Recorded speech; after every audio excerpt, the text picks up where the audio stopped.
It's a little bit of a Year 10 topic, but I'll throw it in there just in case you forgot about it. One of the issues with pumps using air pressure was that they could never pump more than 10 metres of water. This was a mystery until a couple of hundred years ago. Some geniuses worked out that they were relying on air pressure. The point is this, is that we know that atmospheric pressure, we do now anyway, is equal to 100,000 newtons per square metre, right? And that's around about what it is. Changes a little bit. So if you've got this situation where you've got a container, maybe it's got mercury, maybe it's got water, and you have a tube,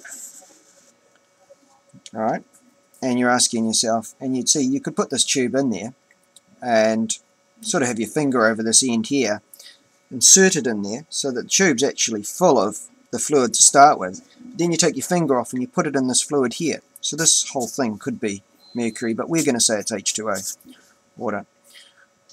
The water's going to fall down and create a vacuum, so maybe it would stop at that point. And the question we're asking is, what distance will that be?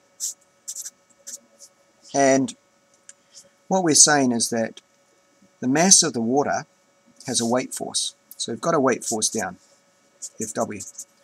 But there is pressure in this fluid, so pressure in there. And it's the atmospheric pressure because the pressure pushes down. So in this fluid, we've got this pressure, but the pressure pushes in all directions. Okay, so it certainly pushes up that tube. Pressure being force divided by area. Now we've said that the atmospheric pressure is 100,000 newtons per square metre. That pressure would be the same for even, well, the pressure ends up being the same even if we do, no, I'll get to that. So that's 100,000 newtons per square metre. And what we're asking ourselves is, how much water do we need vertically to give us 100,000 newtons per square metre? Because what we're saying here is that the pressure in the fluid here, from the atmospheric pressure pushes down that way, but that causes pressure in this fluid pushing up the column. So when those forces are equal, so we've got a pressure here, which is just a force per area, okay, but the water in the column is also just a force per area. So based on the same area, when do they have the same force, which is 100,000 newtons?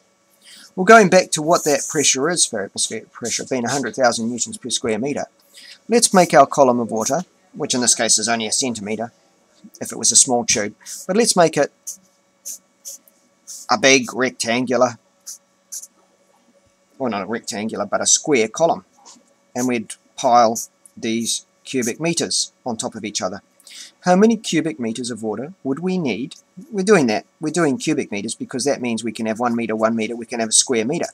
And we can forget about the fact that we're doing square metres and just go, well, how many cubic metres do we need for 100,000 newtons? Well, 100,000, well, 1 litre or 1,000 litres in 1 cubic metre weighs 1,000 kilograms. 1,000 kilograms is 10,000 newtons. So we would need 10 of these cubes on top of each other to get 100,000 newtons per square metre. Now the thing is, it wouldn't, so you see where the 10 metres is. You need 10 metres of water, so that would actually be 10 metres. You need 10 metres of water to get 100,000 newtons per square metre. Does it matter about the square metre? No. Because if you even have a square centimetre, right, you've got 10,000 times less area, but you've got 10,000 times less mass. So it comes out as the same pressure. And that's why we need a column 10 metres high of water to get the same as atmospheric pressure.